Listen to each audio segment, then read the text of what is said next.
Hello and welcome to Horror Movies Hub Presents. I am Carter Lee, and joining me this week is the Intern of Evil, Christian Conley. Hello, Christian. Wahaha. Hi. How was your Halloween? It was mediocre. I kind of just sat in my house and ate candy. Yeah, well, that doesn't sound me. That sounds awesome. Did you watch scary movies? I watched one. Very nice. Which one did you watch? Oh, it's just Nightmare on Elm Street. Oh, okay. Very good. Yes, I watched, I think, 5 horror movies that day. Starting at like midnight, Halloween Eve into midnight. I didn't realize it was a competition. It's not. But if it was, my job would force me to win because. But if it wasn't, I would have kicked your ass. Right. And I've added points. Now, there's certain, I watch horror movies nearly every day in screeners and stuff like that. But there's certain horror movies I reserve just for Halloween. Like Fright Night is one of them.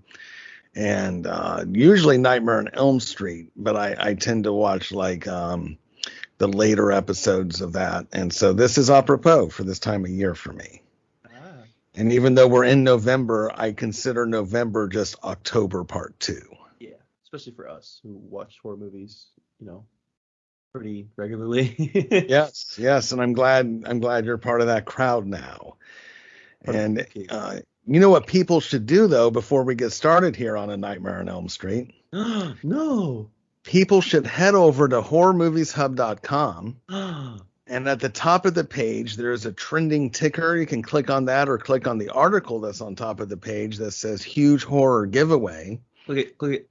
Yep. Watch that short video and you can learn how to win over $200 in horror merch, including an ultimate Michael Myers action figure, a Sam figure from Trick or Treat, a 40th anniversary Elvira figurine, and tons of like 4K Blu-rays and DVDs. It's a really awesome giveaway. It's free, of course, because it is a giveaway. Just head on over there at horrormovieshub.com and check out that giveaway. Why wasn't I offered this giveaway?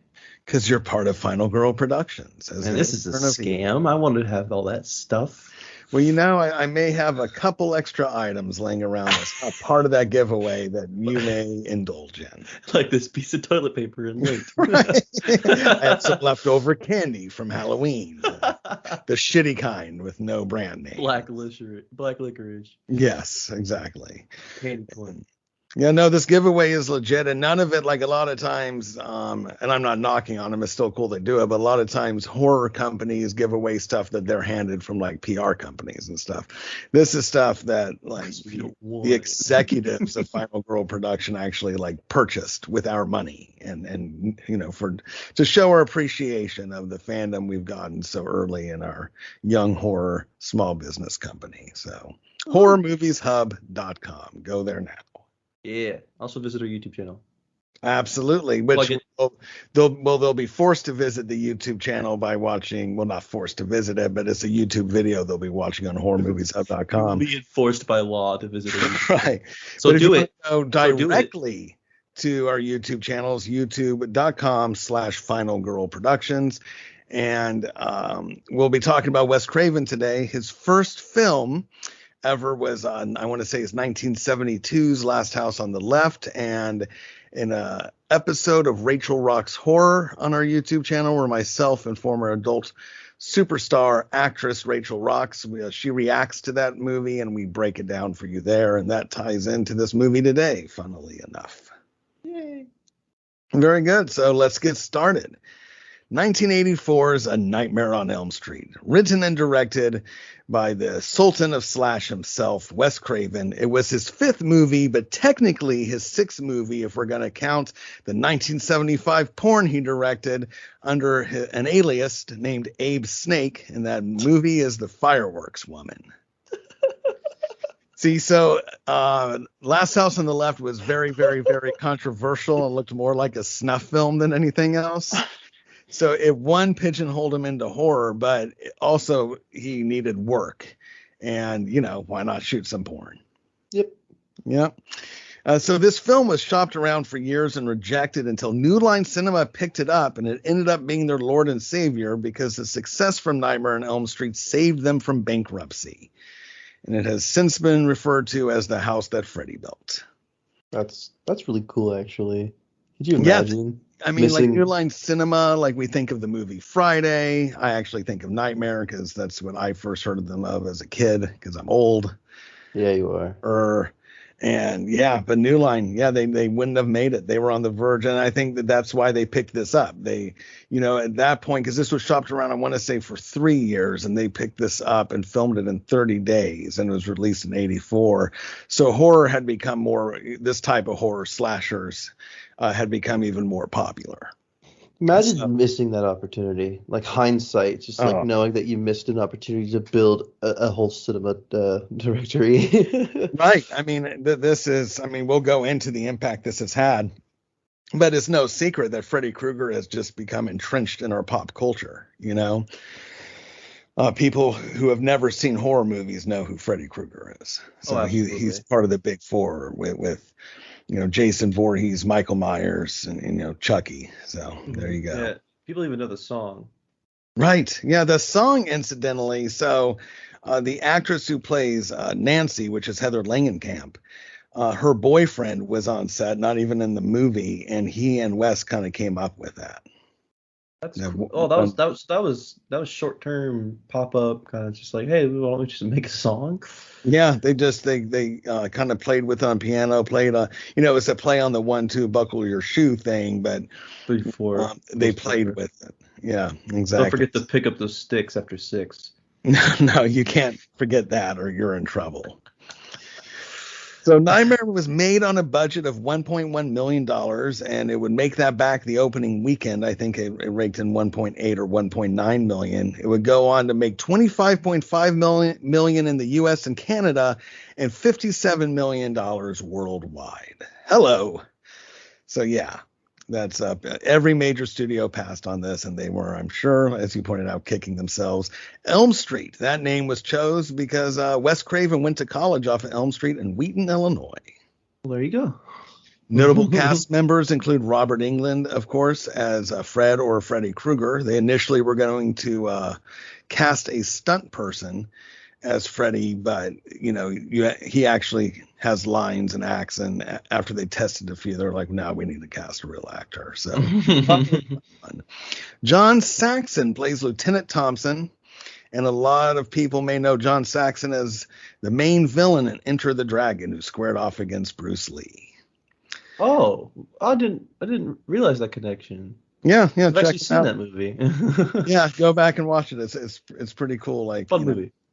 Yeah, it's a great movie. So Amanda Weiss is Tina, Sue Garcia is Rod, and Johnny Depp makes his first role. Who? This guy named Johnny Depp, not as popular now, superstar a few years ago, but he plays Glenn. Heather Langenkamp, as we previously mentioned, is Nancy. She beat out over 200 other actors who auditioned for this, including Courtney Cox and Demi Moore. Oh, Courtney Cox was on Friends. Yes. That's pretty much it. That's the last of them I know. She would also go on to, she may not have been cast in this Craven film, but she would go on to be cast in the 1990s super hit Scream by Wes Craven. Also one of the big ones. Well as Scream 2, 3, and 4, and the upcoming Scream 5, which will be the first Scream not made by Wes Craven because he has unfortunately passed away. Rest in peace. Brain cancer, right? I believe so. It's said I actually have a Wes Craven like baseball trading. It's not a baseball card, but it's that style like trading card. It's got to be worth something, Yeah, it's worth a lot to me. Those things I could never part with. Oh. So this has a runtime of 91 minutes, and it is rated R for all sorts of blood and nudity reasons. Boobies, no. Yes. My virgin eyes. I miss slashers having nudity, so it's not. I really do. It sounds silly, and I'm a grown man. I can just go to numerous sites to get that, but there's something about nudity, and I don't care. Just throw in men or women, just throw them in there. Like, I think it's the idea of just offending people. Just subgenitalia. It just annoys me that we've decided as a nation that, like, I've seen this so many times on social media where it's like, oh, I'll let my kid watch such and such horror movie. They can watch the gore. I just don't want them to see the nudity. And if anything, it should be reversed. Like, the violence is the unnatural part of all of this. You know, a human body is the natural part. So it just annoys me that the politically correct crowd has decided that you can get as bloody as you want, but limit the amount of tits and dicks, please. But that's why we're going to run for office and change that. Oh, yeah. We'll be real popular. Bringing the boobies back in slashers, baby. That's actually what we can run on. When they keep asking us about the economy, we'll just bring it back to slashers lacking nudity. What about the infrastructure? Boobies. So, but without going into too much detail before we get started with this film, which has just a ton of fear facts and trivia, I love this movie. What did you think overall of this movie, Christian? You had never seen it, and it's legendary. What did you think? I feel a bit guilty by saying that I kind of had a hard time watching it. Well, we would like to thank Christian Conley for participating. Yeah, weeks. I know. I'm gonna get some people yelling at me, but no, art is subjective. Yeah, I felt like there was some points in the movie where it was too long to get to something else. That made my eyes move away a lot. I also felt that some of it was really predictable, but I feel like the reason it's predictable is because of this movie. Like, this probably started so many cliches. I just don't think I think it's underappreciated by me as someone who's not too versed in the horror genre, and also not grown up with this era of horror. Sure. But I could definitely tell why it's legendary. Like, this has all the classic horror movie tropes. It's like of course the Freddy Krueger, just like, is such a great villain.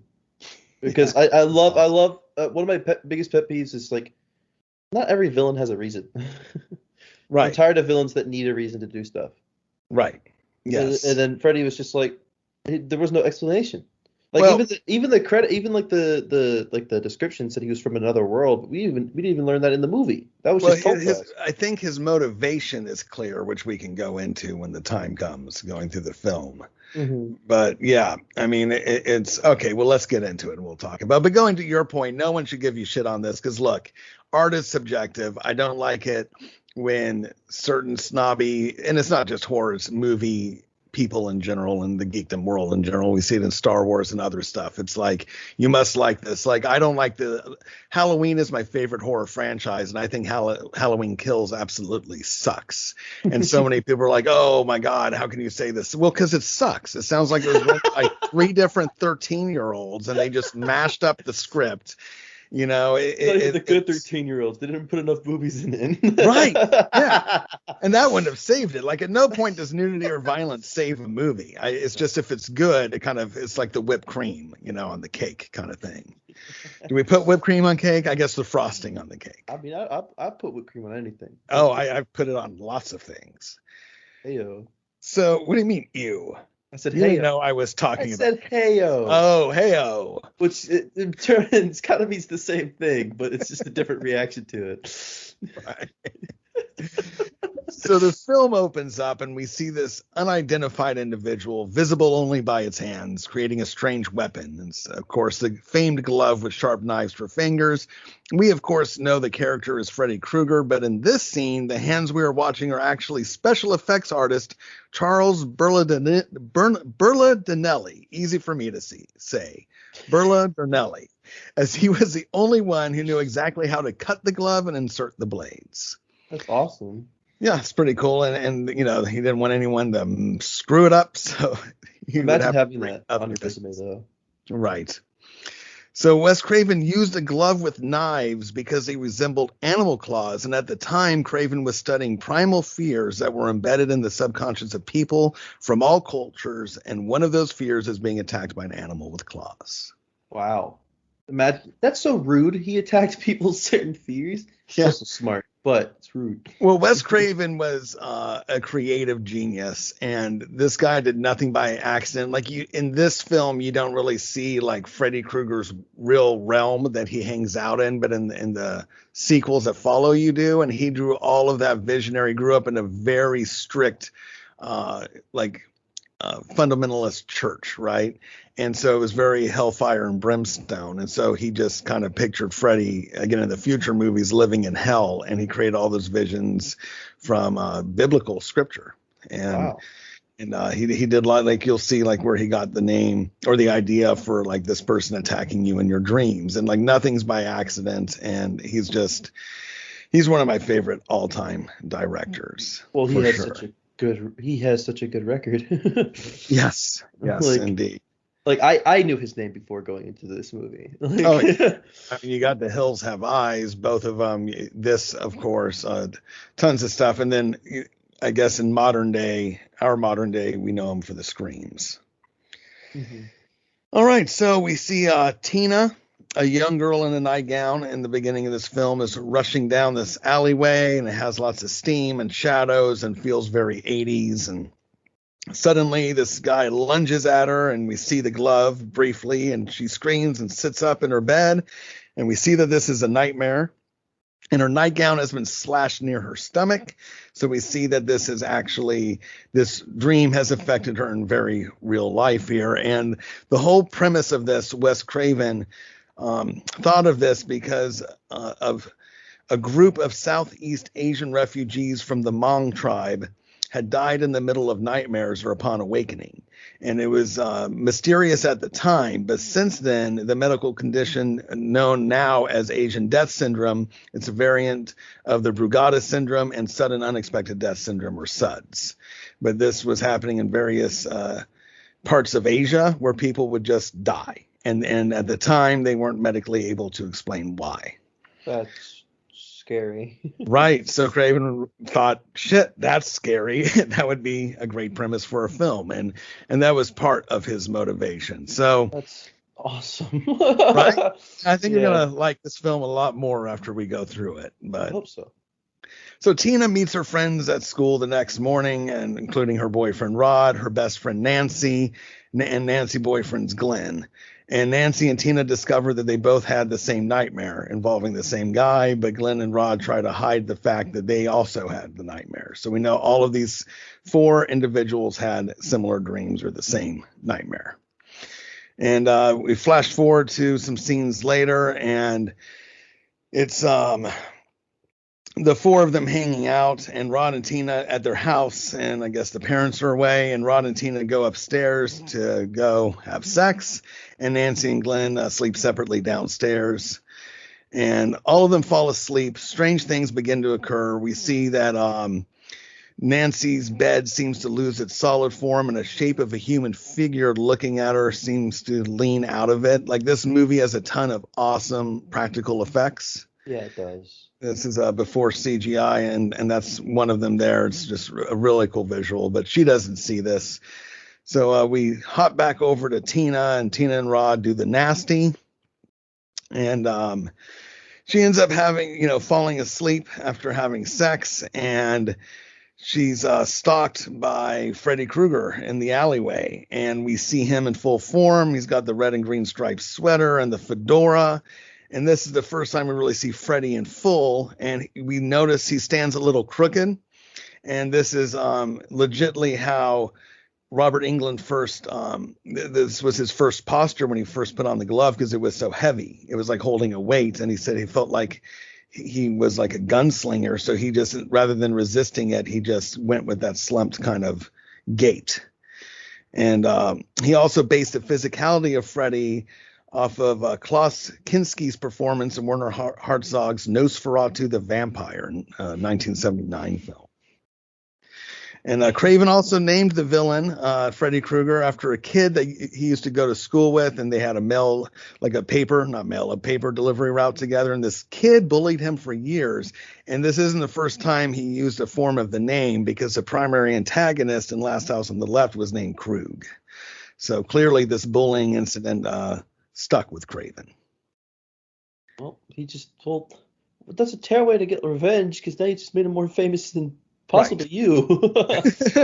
Right.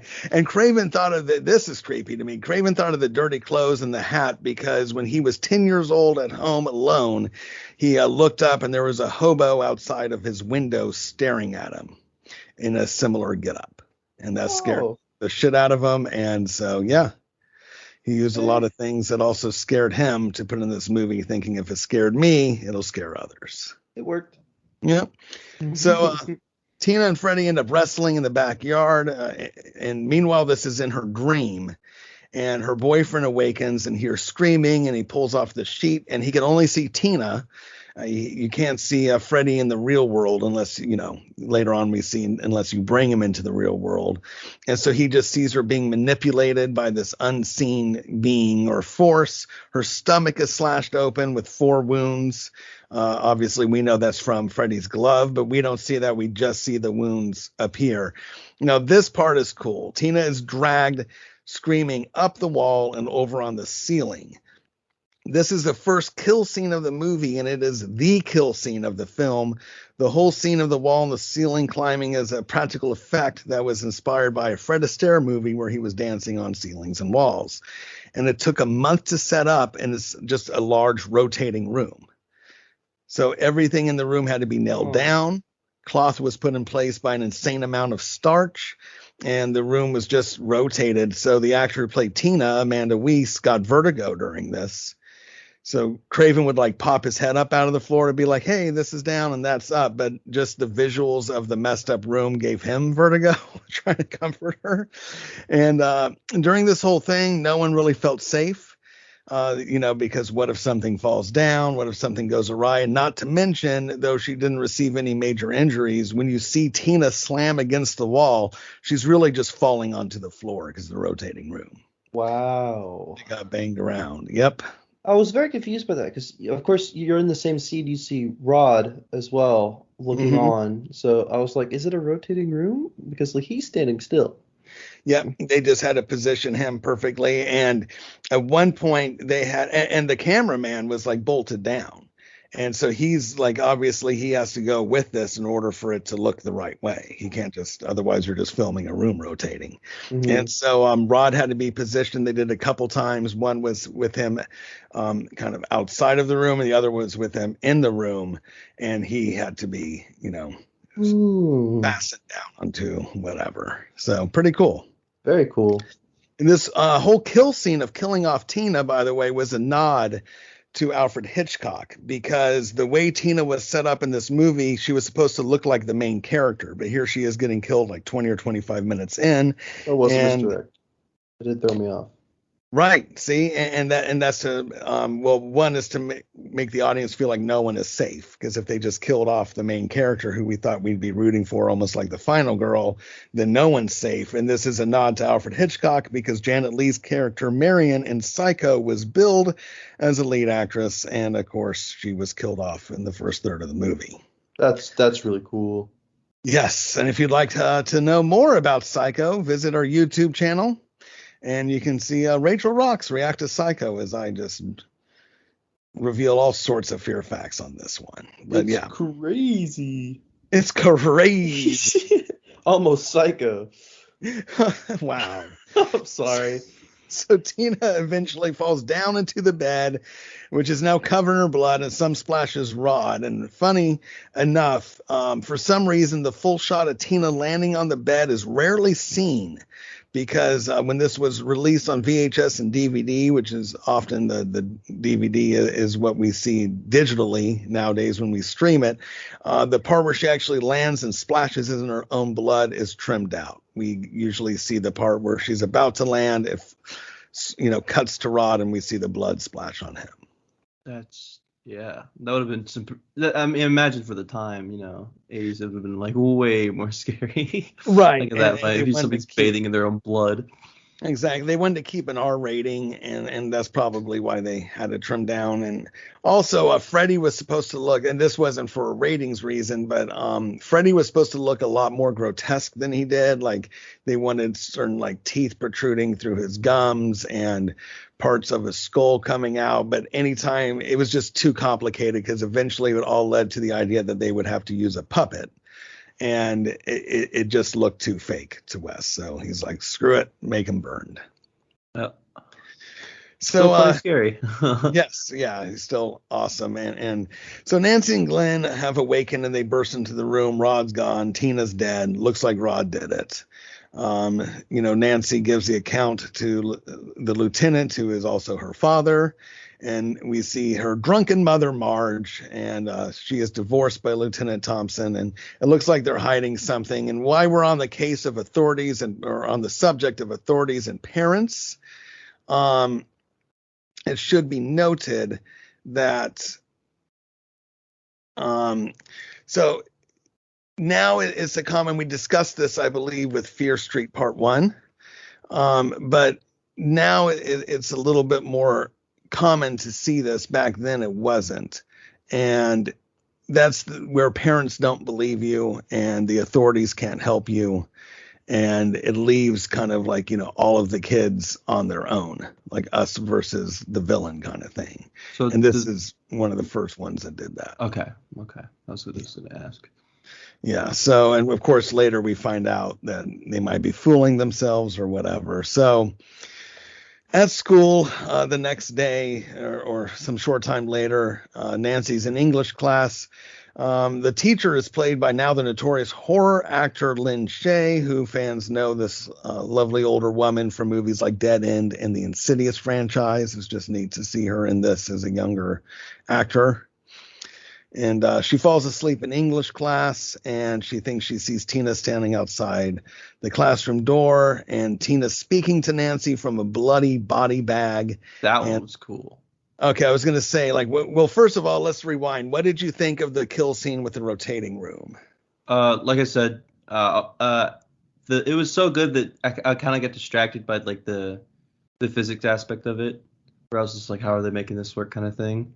But it also made me really think, it's just like, I thought this was a slasher, and then somebody's getting possessed. Because that's usually what you think when you see somebody just flying across a room and stuff like that. Mm-hmm. So I was wondering how much power Freddy had, what was he capable of, and also just the amount of blood in this movie. I'm not saying I couldn't stomach it, but there's a lot of blood. Yeah, I don't think there's that much blood in the human body. I'm gonna be honest. No, certainly not. No, and yeah, wait till we get to Mr. Johnny Abuser's death. And also, I want to progress to the body bag one. Yeah, so how creepy is this? That was so cool. This scared the shit out of me when I was a kid. I wasn't allowed to see the full movie as a kid, but somehow I saw that clip of the body bag. I think it was on an HBO special or something. I mean, I was like 8 or whatever, and that gave me nightmares.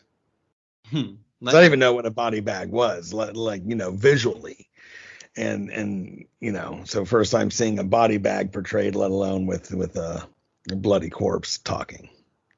Did you saw nightmares? Yeah, I saw that. Oh, I used to. Freddy used to be a reoccurring nightmare, which I think is brilliant because that's how he strikes in the movies. Is in your dream. Yeah, that was my favorite part of just knowing of this movie, was the fact that it's the fact that usually you feel safe when you're in bed sleeping at night. But this movie targets that, and I love that. Yes, makes you feel vulnerable for sure.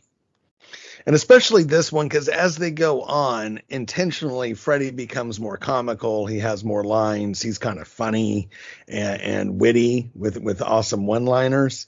And that's what kind of separated him from all the other slasher baddies. But in this one, only a few lines. We don't know anything about him. And he hasn't become part of pop culture yet.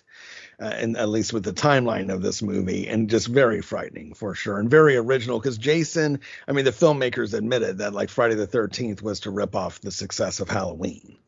Wow. Where, A Nightmare on Elm Street, Wes Craven was really going for something original, and he nailed it. Yeah, he did. So Nancy's in class dreaming about her dead friend in a body bag, and the body bag starts getting, dragged away by an invisible hand. And Nancy hears a man's voice, and he brandishes this weird knife glove, and he cackles at her. And Nancy goes down into a basement and is confronted by Freddy, and he's dressed with the same sweater and hat. And we see that he's burned almost beyond recognition, and he traps Nancy in the boiler room and backs her against the wall, taunting her. And right before he's going to kill her, she's smart and burns herself on a hot pipe, and this wakes her up. And we also see that it burned her in real life. So Clever several girl. instances. Yes, clever girl. And so, hey everyone, it's Carter again. I just want to take another quick moment to thank you for listening to our show and encourage you to visit horrormovieshub.com for unique reviews, movie trailers, and celeb interviews centered on our favorite genre, horror. All our content, including this podcast, is free, and you can show your support just by visiting our site, horrormovieshub.com. You can also support us by following us on social media. We absolutely love interacting with other horror fans. Just visit horrormovieshub.com, and at the bottom of the page you will see our social info. Like us, follow us, and subscribe to our YouTube channel, where we have lots of original shows on the way, and currently you can enjoy our first ever YouTube show, Rachel Rocks Horror, featuring former adult movie superstar Rachel Rocks and myself. And remember to subscribe and hit the bell. Just visit horrormovieshub.com and follow us on our social media located at the bottom of the page. That's horrormovieshub.com. And now, back to the show. She leaves the school out of embarrassment, and we see Rod is in prison. He has since been arrested for the murder of Tina. And Rod is having the same nightmare, and he's haunted by the same figure with the glove. And Nancy visits Rod, and she knows that he didn't kill Tina. She knows that something's up. So Nancy has another incident where she's threatened by Freddy, where she falls asleep. And this is a very famous scene and an iconic scene in horror movies, the bathtub scene, where, again, you feel safe and at peace in a bathtub, and not to, be crude, but her legs are propped open, and we see like the glove raise in between her legs, and it just makes me cringe every time I see it. It's like, oh, this poor girl. That would hurt. That would hurt. Yeah, and it's just frightening because now there is no safe place, like as long as you're sleeping, whether it's in a bathtub or bed, doesn't matter. He'll get you. And Craven, again, attacking all the things that give us peace or tranquility, like sleep and baths. So she's dragged down into like this abyss of water, and she swims back up to the top and pulls herself to safety. And Marge hears her name, her mother, but Nancy just pretends that she simply fell and all of that stuff. So lots of cool things happening, but it is like there's only 4 deaths in this movie. I say only, that's kind of on the lighter side for 80 slashers. Mm-hmm. And there is some time in between them. So the next death is Rod. And of course, Freddy visits Rod and kills him in his sleep by strangling him and breaking his neck and making it look like he hung himself in jail. So, clever. Yeah, very good on Freddy. Yeah, good on very smart. That's how you get away with murders like that. Yes, exactly. So, meanwhile, Nancy is taken to like the sleep study thing, and where she falls asleep, they study her dreams. This is okay. I remember being a kid in the 80s, and this is obviously before Google and all that, so just rumors would fly around. I remember being told many times, it might have stemmed from this movie, but the doctor tells Nancy that you have to dream, because if you don't dream, you die. And which what? Yeah, it is. I guess it's only technically true because they say we always dream. It's just whether we remember it or not. So if you're not dreaming, I guess you're already dead. But it's like there was also that rumor that if you die in your sleep, in your dream, you die in real life, which is obviously bullshit. I have fallen from so many planes. I know that is bull. Right. Exactly. Yeah. I mean, I've been to my own funeral in one of my dreams many years ago. So, Well. Yeah, good times. So can't wait for that to be like the point of view of me, and then we get our own little horror movie sequence. That would be just great. I've got a whole notebook of ideas. Oh God. So she's asleep, and she is confronted by Freddy Krueger again. And when she comes out of the dream this time, part of her hair has turned gray because this is clearly stressing her the F out. But she grabbed onto Freddy's fedora and took it back to real life with her. And inside the fedora, we see the name Fred Krueger. So she knows her mother's hiding something. And finally, we get a scene not too long from now where Nancy's mom opens up to her, and she talks about this guy, Fred Krueger, who was a child murderer. And he was let go on a technicality because he was, in this movie, right? What's that? There was something about search warrants, right? Yeah, in this film, it was an improperly signed search warrant. But at the end of this, I'll talk about Freddy's Nightmare series, which they kind of changed that a little bit. But so he was not convicted and he was released, but the neighborhood parents wanted to keep their children safe, so they burned Freddy down, and which is why we see him scarred with burns, where he dwelled or whatever. And now, funny about this whole scene, and I'm not sure why this was taken out, because it would have given more backstory and more motivation for both Freddy and Nancy to fight back.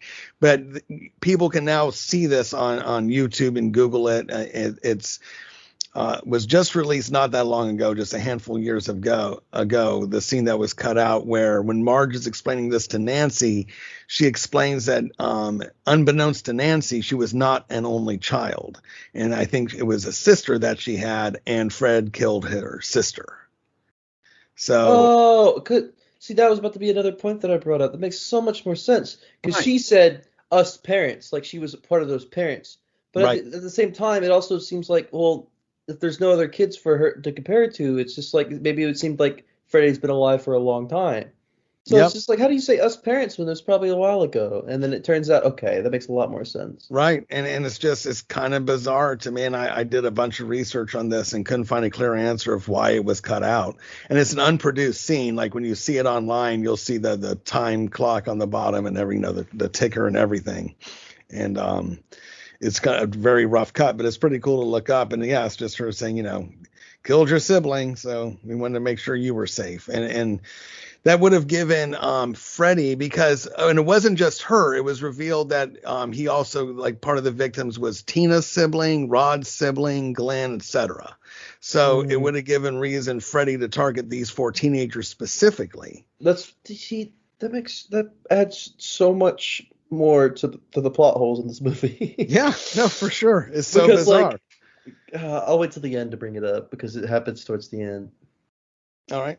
And so, okay, so this is though where Nancy realizes that she is now alone and must face Freddy or die. And she calls her father and she tells him that she is going to go and get Freddy and bring him out of her dream. And she wants her father to be there to arrest Freddy when she does. And of course, going back to this wasn't a trope at the time, though, that the law enforcement and parental figure, since this is her dad, does not believe her, and he patronizes her so she'll just go to sleep.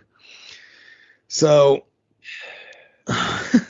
we can talk about before we go into the booby trap she sets up and all that. Let's talk about Johnny Depp's death, because this was cool. This is the second time they used the rotating room, because he was sucked into the bed by Freddy, and then all of this blood just explodes out. So they only had one chance to do the scene because of the mess the blood would make. Obviously, it would ruin the whole set. So, what we see exploding up to the ceiling, because it's a rotating room, is really just gravity's taking over. And it's, pretty cool though. Very. But could you imagine if they didn't, like, oh crap, wasn't recording. Sorry, Wes. Could you imagine that much blood on a real person in real life? Oh, no. I mean, and that's what I like about Freddy, is this supernatural aspect, because we have actually rewind a bit. Initially, he was supposed to not just be a child killer. He was supposed to be a child molester. Oh. They took that out because there was, this is before child review. Yeah, well, a couple reasons they took it out. The first is there was now, fortunately and unfortunately, we know a lot more stats on child sex abuse, right? But back then it wasn't talked about as much at all, and it's still a taboo subject now. But there was like a ton of like molestation cases popping up in California, so Craven wanted to be sensitive towards that. And also, I think they did have the vision of Freddy Krueger becoming kind of like this likable character type of thing. And, you can only make someone so evil before people don't want to see him.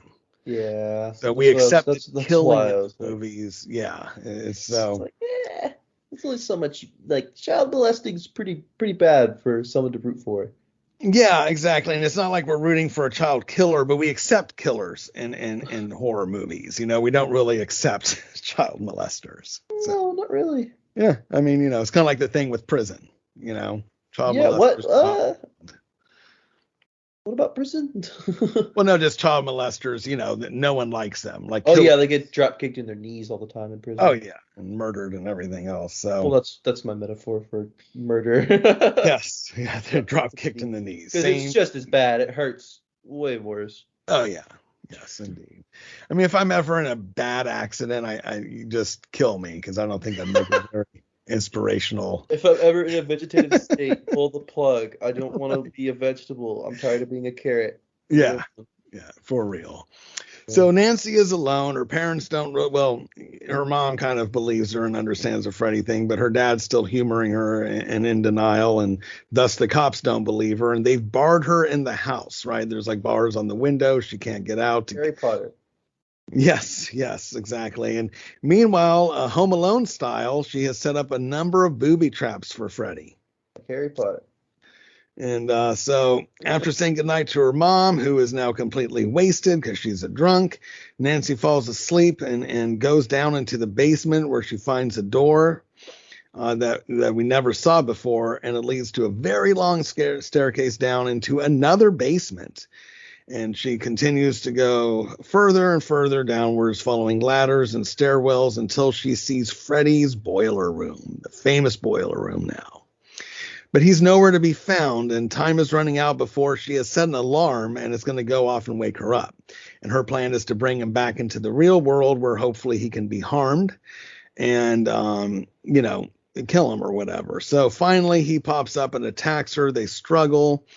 But her nightmare shifts and they're outside of her house. And Nancy's scheme succeeds, though, because the alarm goes off and she brings Freddy into the real world. She's holding on to him as it rings.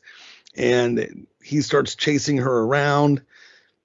And, she does things like opens the door and then like a sledgehammer hits him in the stomach. And when she smashes a coffee pot over his head, we hear him yelp. It's kind of funny. And this is one of the only like villains you see in movies that actually seem like harmable. Yes. And Craven liked doing that, like even in the Scream series, starting with the very first one, Ghostface, like these victims would fight back and we would hear like Ghostface wince in pain as he got kicked in the balls or punched in the face. Like it seemed like, you might be able to beat him. And we don't see that in the dream world of Freddy, but once he's in our real world, we hear him yelp and he almost does the Wilhelm scream, which would have been awesome. But he doesn't. There's nothing more 80s than a Wilhelm scream. Right. Exactly. So she ends up setting him on fire. And she convinces her dad to come in. And when he does, we see a trail of footsteps on fire that leads upstairs. And they follow the trail upstairs and they find Freddy struggling with Marge in her bed. And they pull back the sheets and Freddy is gone. And Marge is just this cheesy looking charred corpse. And her body disappears into the bed. And now her dad understands and consoles Nancy. But Freddy appears rising up out of the bed as soon as her dad leaves. And there was an earlier scene where Glenn had told her that, I think they were talking about Taoism or Buddhism, but that fear can't harm you if you don't believe in it. So if maybe a battle plan would be to turn your back on him. So when we think he's finally going to kill Nancy, she curses him out, says, "You're nothing, you're shit." He lunges at her, but she turns around and says, "You're not real." And he realizes that he is powerless now and he just simply vanishes. Sticks and stones don't break my bones, but words will always hurt him. Exactly. And for the final scene, though, she walks out into the porch, and we see Marge is on the porch, and Nancy's going off to school. So at this point, we either are likely to think two things: one, that her defeating Freddy brought back the victims in the real world, or that something is awry here. And spoiler, it is the latter, because as the kids go off to school, the convertible roof slams shut over their heads, and the roof is red and green like Freddy's sweater, and the windows go up, and it drives off, and all of them are trapped inside, and Marge seems oblivious, waving goodbye to the kids as this happens, when suddenly Kruger's arm smashes outward through the small window in the front door, and Marge's entire body is pulled through the tiny window, and she is gone. Okay, two things. And that is A Nightmare on Elm Street. It sure is. But two things. I have this one of those is the things I talked about earlier with the missing scene filling in so much more. But I'm gonna quickly go over the other one, which is this was kind of a theory for me. It's just like everything seemed well and done, but the reason that things still turned out wrong, I could be either right or wrong on this because there's like 8 bajillion sequels. But is that the reason that he came back was because the mother never stopped fearing. Marge.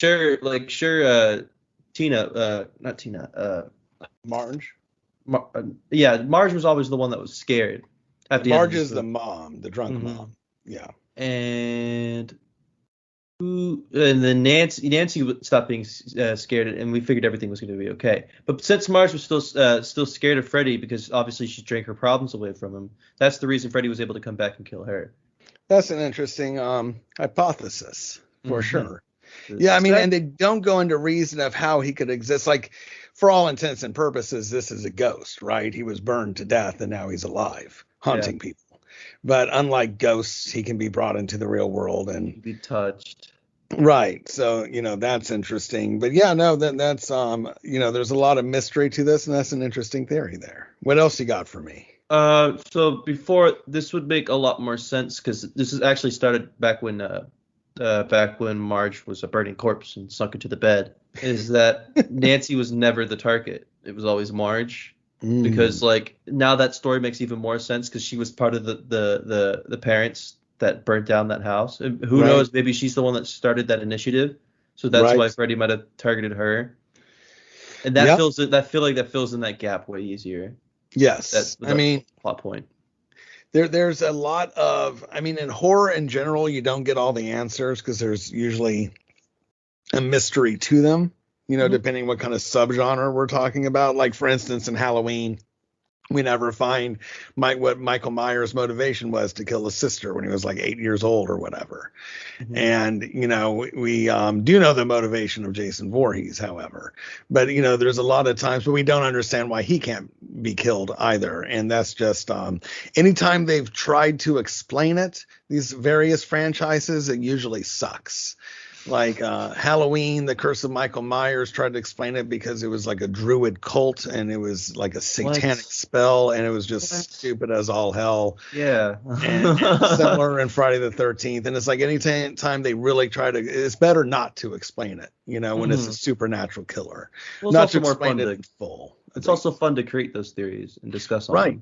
Absolutely. That is a fun thing. So what else did you think? What did you feel like dragged? Because it's only a 91-minute film. What did you feel like dragged in it? I just feel like there was a lot of like build-up sequences that went on. Like I actually went back and rewinded it a little bit to see how long it took. There was some transitions that took 1:30, and they didn't really do anything. It was just there's a lot of spaces in the movie where in order to get to the next thing, they have to build up a lot of stuff. But even that it becomes so long that the buildup kind of dies because now you're starting to just put your head on your hand. You're just like, okay, come on. Yeah, I feel like that might be partially like part of the difference in the generations, because nowadays, and also this wasn't a perfect film by any stretch, it's hard to find one that is. Right, but even as like time would go on, Craven, this was only his fifth feature-length film. He would sharpen his skills. Like, for instance, in Scream, the downtimes are filled by lots of witty dialogue, and you're as into their dialogue as characters just hanging out and partying as you are the scary scenes. Mm-hmm. Similar, like how we watched Fear Street. When it was non-horror scenes, the dialogue was usually entertaining. Okay. And where this, I feel like the dialogue at the time it worked because we hadn't seen a ton of movies made in this image, but I feel like a lot of the dialogue was serious. In the beginning, it was lighthearted when they were all alive and partying together. But then it was always serious because for obvious reasons. And yeah, I can see that for sure. It's a bit different for me because it's just like nostalgia for me on different levels, when I see it. But also remember that I do not hate 80s movies. You know this. Yes. We both share one of our favorite movies of all time. I see it in your profile picture right now, which is The Goonies. Yes, indeed. So I do not hate old style of movies. I just there's sometimes maybe I just wasn't feeling it that night. Who knows? I felt like those longer spots just they hit extra long for me. And that kind of made me a little bit. It made my eyes wander a little bit because I could see that. I could see that. And one of the scenes that does seem cheesy to me, which I described it as, is when just times have changed, and then this for the time it was great special effects, but when Marge's corpse just looked silly to me, melting into the bed. It just looked like a fake charred up body to me. I gave it the excuse of being older. Yeah, exactly, and that's just part of revisiting these gems. But because I as somebody who's younger, I get the privilege of seeing all these forms of entertainment with upgraded technology. So I always kind of. Like, I can always complain about the effects, but it's kind of useless on older movies, because it's just like they don't have access to good effects. Right. It's not the same like if someone made a movie today on a limited budget and we saw the same effects. Exactly. Good for them for making something, but they don't get, that exception of the wave for sure. Now, if you want more Freddy, aside from the numerous sequels, and I highly recommend one day we visit New Nightmare, which was Wes Craven, and it's where all of these actors star in the movie as themselves, and Freddy comes to life for real. It's like really meta and cool. And meta before Scream was meta, and that's when Wes Craven started making that turn, and before Psycho Facebook guy was meta, of course. That's a different meta. But if you want more Freddy, there was a series. It was largely an anthology series, but several episodes did revolve around Freddy Krueger, including the first one. But it was called Freddy's Nightmares, and it ran for, I want to say, 2 seasons. And you can look this up. It's not streaming anywhere right now, but you can see it, I want to say, on Daily Motion. I revisited it last night just for fun because the very first episode is a prequel to Nightmare on Elm Street, where it opens up and it's the trial of Freddy Krueger. That's cool. And we see him burn down and all of that stuff. I would love to see that. It's like 40 minutes without commercials, or 45 minutes, with the commercials trimmed out. So go check that out. It's Freddy's Nightmares, episode 1, season 1, and it's the prequel to all of this. And it's played by Robert Englund, and different actors though otherwise. But we see it go down. They do retcon some stuff. Like, for instance, it's not a search warrant that was botched in the prequel series. It was that he wasn't read his Miranda rights. Okay.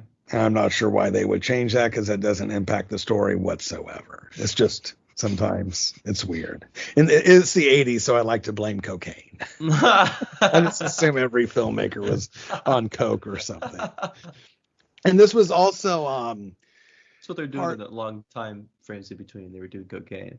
Right. Yes. And this was also, this movie helped. It didn't start it. John Carpenter's Halloween kind of started it, but it was never intentional, which is the final girl is the virgin, and the party people and those that like to have sex, a lot, are killed first, and the survivor is the virgin girl. And both John Carpenter, his was 1978 Halloween, and his whole reason for having the quote unquote virgin, or the most innocent character, survive is that she was trying to study, and she was babysitting, and she wasn't getting drunk with people and having sex on Halloween night.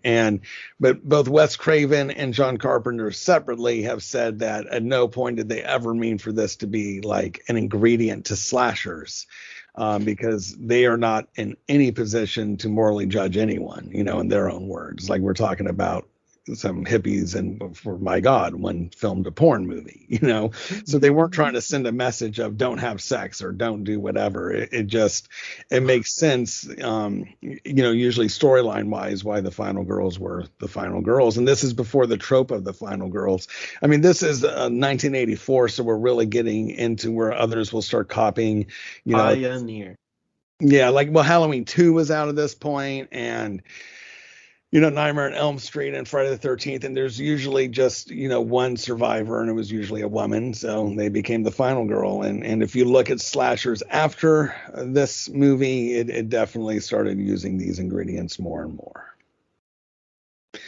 So good times. So yes, everyone should go check out Freddy's Nightmares, and just do a little Google or Bing search on it, and it'll pop up season 1, episode 1. And it's awesome because not only is it just 1980s rific, but it really does give you a little bit more backstory because it works as a prequel.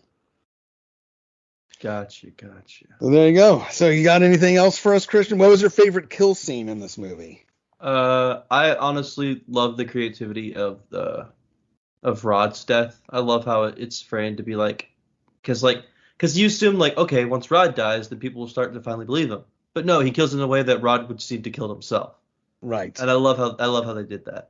Yes, and I've seen it so many times now, but I want to say I remember feeling like how you did, where you assume he's going to die alone in a jail cell, right? And it's not like he shares a room with anyone there. So then it's like, oh, they'll be forced to believe him. But nope.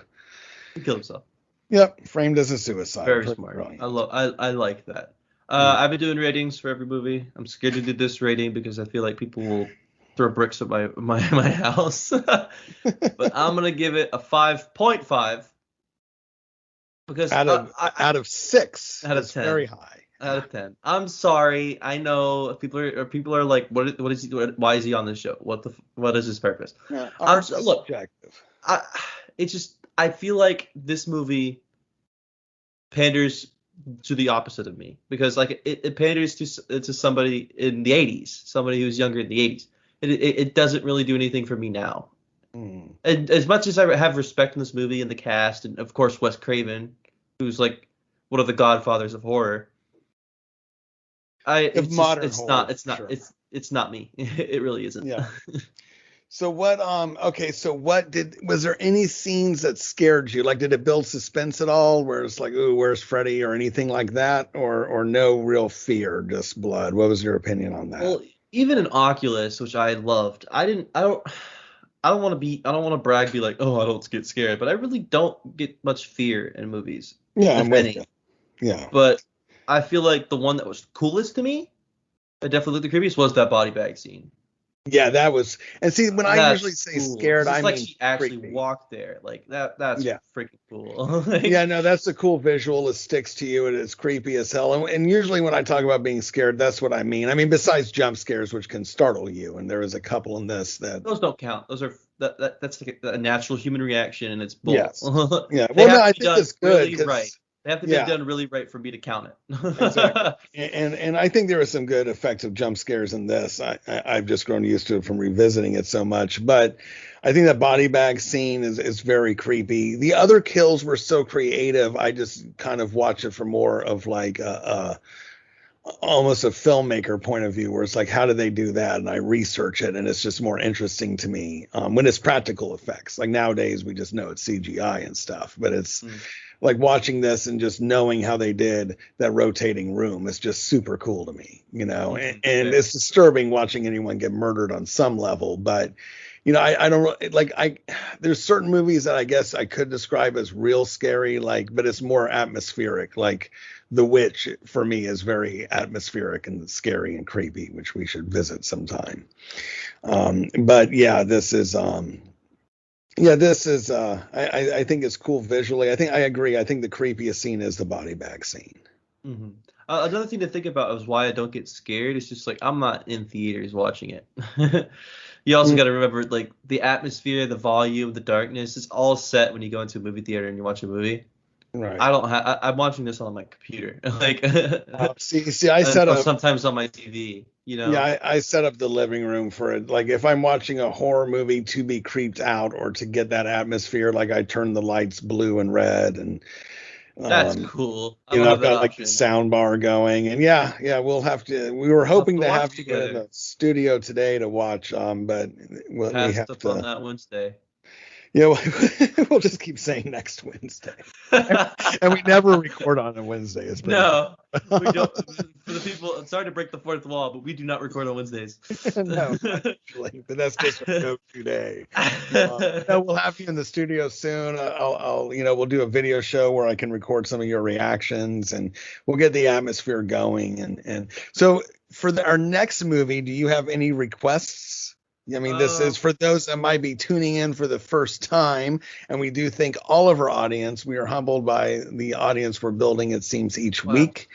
It's very cool. But, this is Christian's horror journey. He's new to the genre. And so each time he's watching something that we're covering, it's the first time he's ever seen it. Like the first one was Poltergeist, then we did Oculus, and now we're doing Nightmare on Elm Street. So any requests for the next one, Christian? Well, I guess you kind of teased it accidentally because you kind of been taunting me with it. Hey folks, I just want to take another quick moment to thank you for listening to Horror Movies Hub Presents. And if you want more original, high-quality horror podcasts, then check out our friends over at boxofficepulp.com. It is a very entertaining podcast featuring Cody, Jamie, and HMH's own head writer, Mike. If you love movies and horror, then you need to check out boxofficepulp.com. Their latest podcast is a commentary and play-along game for the Escape the Undertaker interactive Netflix movie. That episode is a lot of fun, their show is a lot of fun, and the folks at Box Office Pulp are a lot of fun, and they have a wealth of horror knowledge. Just visit boxofficepulp.com for more horror entertainment. Now, back to the show. Now that I've called myself out for not being scared, and you said that The Witch was scary, I feel like we should do The Witch. Okay, very good. I want to say is that 2017 or 2015? Doesn't matter. It is. I would totally know, Carter. Absolutely, it was one of those years. Yeah. And I'm just going off the top of my head. Let's see what year it was, and let's see if I'm as smart. It's 2015. Got it the first time. And it is currently, and for those that want to see Nightmare on Elm Street, the original, it is on HBO Max. And The Witch is now streaming on Hulu. So everyone should watch that. So, we don't spoil it for you since it's a newer movie. And what you'll notice about The Witch is that it's atmospheric creepy. It's not a thing of like necessarily like, with Freddy and Oculus, like there's suspenseful things like, my God, whatever. And it's a different type of suspense, but it's one of the creepiest movies to me that I've seen. All right, then let's get. I'm excited then because I want to be atmospheric scared or whatever you mean by that. And it stars Anya Taylor-Joy, who is awesome. Mm-hmm. And it's a masterful performance by the cast. So atmospheric just meaning like the atmosphere of the whole movie is dark and creepy. Like, for instance, when we watch things like Oculus kind of had that, but when we watch A Nightmare on Elm Street, when it's clear that no one is asleep, it's like our downtime. We know nothing scary is going to happen, right? Because Freddy only comes in dreams. Like where The Witch just kind of has this high tension through the whole thing once it gets started. How long is that movie? Oh, let's see. Let's look it up. I don't like that. I don't like that response. I think it's 3.5 hours or so. No, I'm kidding. It's 1 hour and 32 minutes. You got me. I was like, I made a mistake. Right. No, that one is schedule that movie. One of these days we've got to watch one of the most regarded as one of the most disturbing movies ever made, The Exorcist. Oh boy. Which initially received an X rating. Okay, so what's funny about this one is that because I've known Carter for such a long time. Mm-hmm. This was him and sadly his late brother Brian. Those were both of them always teased me. It's just like, what movie you guys want to watch? And he'd be like, oh, The Exorcist? I'm just like, shut up. Every single time because they both know it's scary as hell. Yeah, it's disturbing for sure. And And you don't even have, like, as many may or may not know, I not to get into a weird subject, but I don't even believe in the context of the Exorcist stuff. But it's still, they do such a good job. Friedkin does. I mean, same with the witch. I don't really believe in supernatural witches, but it's done so well that you suspend, whatever disbelief you may have, and you buy into it, and it's very creepy. Right, and so, yeah, I'm glad that's a good memory of you. Rest in peace, Brian. I'm glad that's a good memory of yours. We need some rip Wes Craven and rip Brian in any comment platform you could do. Absolutely. Go on his Twitter. Go on his Twitter and say rip Brian. Yes, well, or don't. You don't need to remind me. Well, it's a good spirit, like, right? No, it is. You certainly can. But not reminding me of my brother's death is just fine. Every 10 people, you will get a blue card, and every single person who has a blue card is allowed to say it. Right. I mean, that's what held back this company for a while, was me recovering from that whole thing, because I think some people wondered, like, we launched, it was successful from the beginning, horrormovieshub.com and Final Girl Productions, and I just kind of left it for a while is because I was getting my shit together, And so now we're back on track, and it feels good. And I'm glad we're doing this. One of these days we'll reveal how we've known each other so long. Don't worry, it's not creepy given the age difference. Speaking Great. I'm glad you said that. We're only people are only thinking the worst. Right. Oh, definitely not. I hope. Goodness. But yeah. Oh, and speaking of creepy things, so going back a bit, with The Nightmare on Elm Street, and how I told you that initially Freddy Krueger was not only a child killer, he was a child molester. When they redid the film, I want to say it was in 2010, they went ahead and made him a child molester, and that didn't go over well at all. Oh, no.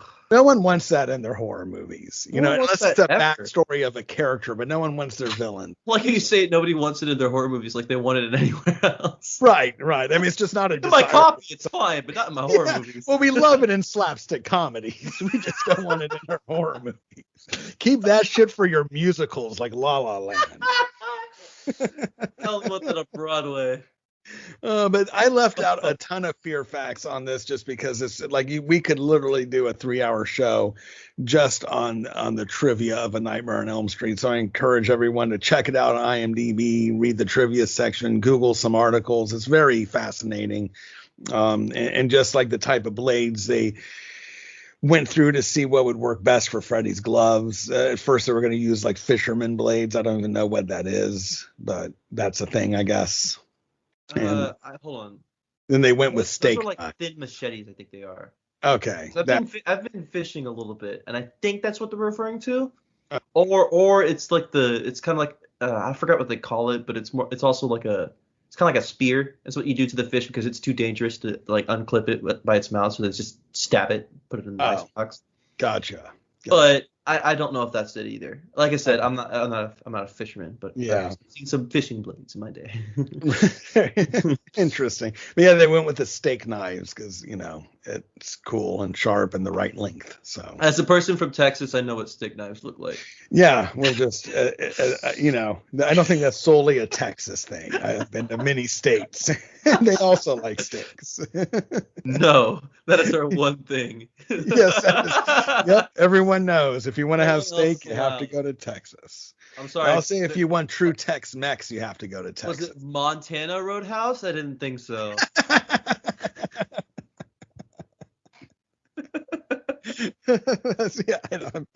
I'm sorry. I don't recall that franchise. Last time I checked, Longhorn was also our state animal, so we got 2 steakhouses. Yes, indeed. That is funny.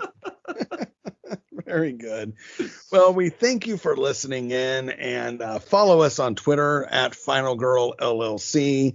Find us on Facebook, Final Girl Productions. We pop right up. You'll recognize the logo. On YouTube, same deal, Final Girl Productions. Check out Rachel Rocks Horror with Rachel Rocks and myself.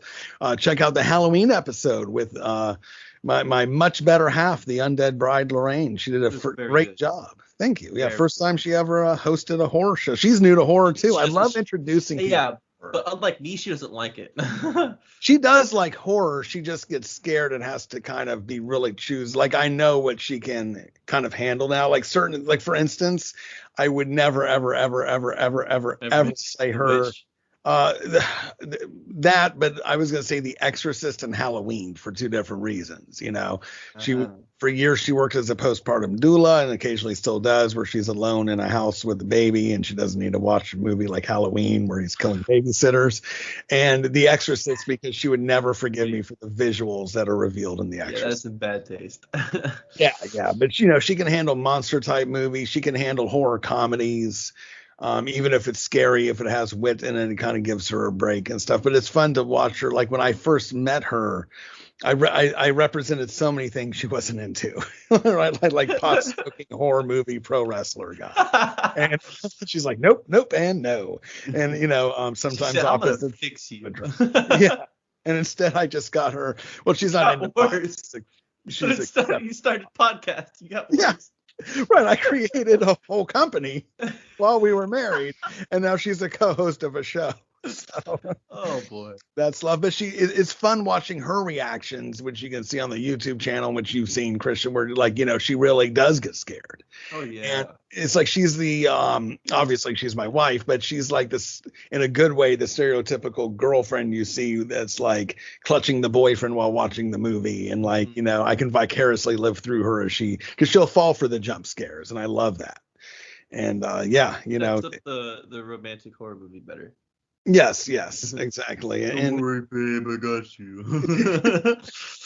You know, we saw The Babysitter for that first episode. She would also do well with Fear Street, and she would do better with the later Nightmare on Elm Streets more than this one, because this one, it does feel more serious and like a horror drama, where the later ones are certainly like, I mean, there's an episode, like I forget which one, I think it's Nightmare on Elm Street 4 or 5, where he's playing like a video like Nintendo and has a Nintendo glove, and he's killing people in the Nintendo game, and like kills a pothead and shows up as, like from a bong. It's really funny. Wow. I mean, like stuff she could deal with because it's just silliness, you know. Not only is he in your dreams, but he's also in your GameCube controller.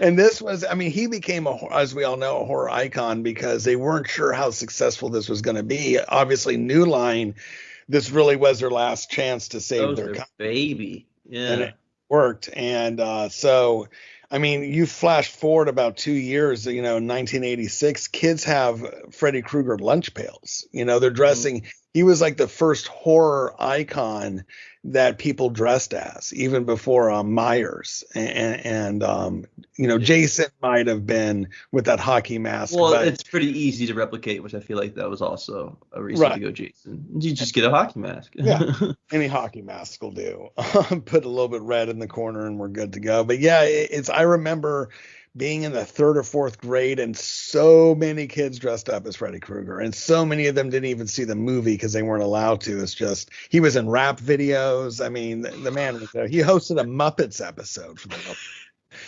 I mean, he really just, it was multi-million-dollar thing. Holy crap. Yeah, in his own series. I mean, that had never been done where a horror his own series. It was on a kids show.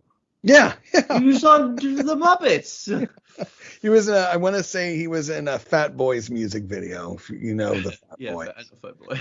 Yeah, nowadays they would have been called the heavy set, big and beautiful boys. You know, but back then they could call themselves the big boned boys. That's right. But it was Nightmare on My Street, and that was not good rap, but very. But Freddy Krueger. Yeah, but Freddy Krueger, you know, and good rap for back then. Rap's changed, you know. Back then it was, you know, Sugar Hill Gang. Yeah, hip hop the hibbity the hibbity. Hop. Yeah, great for the time, and it helped develop the genre, but doesn't really stand up to today's. No. Very good. Well, this was fun. Glad we finally watched it. We'll do The Witch next time. We need to put on our list, I think, all of the horror iconic ones, though, like Friday the 13th. So which I piss off more of our audience. Well, I think the first Friday the 13th, and I can't say why, and don't go doing too much digging, Christian, or you will spoil yourself before the movie, but I think you'll be surprised at the first one. Look, the only spoiler I know is the Scream spoiler, and that's it. Is the what spoiler? The Scream spoiler. The Scream. You mean the movie Scream? Yeah. What's the Scream spoiler? There's 2 killers. Oh, okay. Yeah, I see. I always forget that was like a reveal. That's right. And that's pretty much it for me. That's it. Cool. Yeah, I'm looking forward to see what they do with Scream 5. And also, Jason has a mother, but that's it. Yeah, that's part of the first one, but yeah, we'll have to put that on our list. Sorry, we should have put a spoiler warning on the most iconic. I don't think you need to with films like, I mean, if they're over 20 years old. Oh God. No spoiler. You don't have to. Like, you can even talk about Endgame. Like, yeah, well, especially like if you haven't seen, Endgame by now, that's your bad. Because that's like the biggest movie of my pop culture era. Like, it's funny you said that. The other day I was catching up with a friend. We were just chatting on Facebook Messenger, and I had mentioned some reference in Endgame. And why am I old? I didn't say AIM on America Online or something. I mean, Facebook Messenger is just as bad. Why? What do you call it? You could just do text messaging. Oh God, no. Facebook Messenger is so much better because, it's easier to ignore and answer when you want to. But I can hide when I'm online and shit, like, oh, I haven't logged on in days. But I had mentioned something about Endgame, which I guess I won't, since apparently not everyone's seen it. And he's like, oh, dude, I've been waiting to see it. Like, waiting for what? What? It's on DVD. Yeah, and you're freshly divorced. What the hell are you waiting for? Yeah. They're already moving on to stage 4 cancer, whatever it's called. Right. One of these days we'll have to do we have Horror Movies Hub. We need to do like a sci-fi pop culture cinematography that we love. Mm-hmm. Yeah. Well, one of these days we'll have like extended episodes or bonus episodes where we kind of do offshoots and talk about different things, So tell me one other thing you liked about this movie so you don't get as much hate mail. I love part of the reasons why Freddy's a pop culture icon is just like he's like one of the first killers where you can love. Like, it was fun watching Freddy. I was waiting for Freddy. He was exciting every single time he was on screen. Yes, and he actually spoke, unlike the other slasher. He had charisma. Right. Yes, where the other ones were scary because, like, for instance, Michael Myers just walks slow, but it's creepy, and he doesn't say anything. And same with Jason, Mm-hmm. And they're scary for different reasons. Where Freddy is vocal, later he becomes more Chucky's of a smartass. But well, Chucky's just. But he doesn't put the same fear in you. No, I love. It's hard to be scared of Chucky. I actually seen Chucky, the newer Chucky. Oh, I love that. It's like 6 years ago or something like that. Oh, the reboot. You're talking about the film. Yes, Child's Play, the reboot. You need to see the original. I didn't mind the reboot. It's not as good as the OG. And I have argued for quite a while that the most successful, if we're not talking about, money gained in box office, the most successful horror franchise is Child's Play / Chucky. Because, if you want to talk about Halloween, Nightmare on Elm Street, Friday the 13th, Saw, and Scream, there's plenty of shitty movies in all of those franchises. But when you look at Child's Play, when it gets shitty, it's shitty on purpose. It's horror comedy. It's slapstick. I mean, Jennifer Tilly plays herself, for the love of God. Like, it's a lot of fun. And it's just like when you see Chucky running down the hallway, how could you not burst out laughing? Seeing his little feet pitter-patter across the floor is hilarious. Yeah, I don't know whether to hug him or run. I don't know whether to just point and laugh and saying, like, I'm getting killed by this. See, we need to. I look forward to visiting those too, because we can then get to like the Bride of Chucky and the Seed of Chucky and all of that. But the Curse of Chucky, I want to say it's the Curse of Chucky. It plays out more like a haunted house flick because the way he's stalking people in this large Gothic type mansion, it feels more like a ghost type thing. Okay. I was going to recommend the next one. We're totally going to do The Witch. I was going to either recommend The Exorcist, which I don't think you'll like a lot of those visuals, but we can discuss. And also 13 Ghosts is a lot of fun. Oh, 13's a good number. Yeah, 13's great. I have it tattooed on me. 13's a great number. But yeah, 13 Ghosts is Tony Shalhoub. It's awesomeness. It's like a ghost monster thing. But yeah, we'll do The Witch. 2015, Anya Taylor-Joy. I'm excited. And who knows, by the time we record that, you may be in the studio. Who knows? By the time we record that, we would have finished this podcast, maybe. Yeah, this is Keep actually rambling about useless crap. Everybody's just like, get on with it. No, this is funny enough. I'm looking at the time. This is still one of our shorter podcasts, which is why I don't mind that we kind of rambled on about other things. And also, I've gotten people's messages, and sometimes they say that the best thing I like about your podcast is not because they don't like how we cover the movies, but they love the candid conversation parts. Well, because we're both very real people. We love talking to each other. Like I've called Carter sometimes to try to have a 10-minute conversation, and then I put the phone down. It's an hour and 30 minutes later. Right. Exactly. And while we're still we just talk so much. And while we're still droning on, I want to encourage everyone to go to smartwrestlingfan.com, where I co-host a weekly show with the podfather himself, Joe Negron, who has hosted the longest weekly episodic wrestling podcast ever in the history of podcasts, going on 18 years. And I've listened to him for 17 and a half, and I now co-host a show with him on Smart Wrestling Fan More. And if you like pro wrestling, check out smartwrestlingfan.com.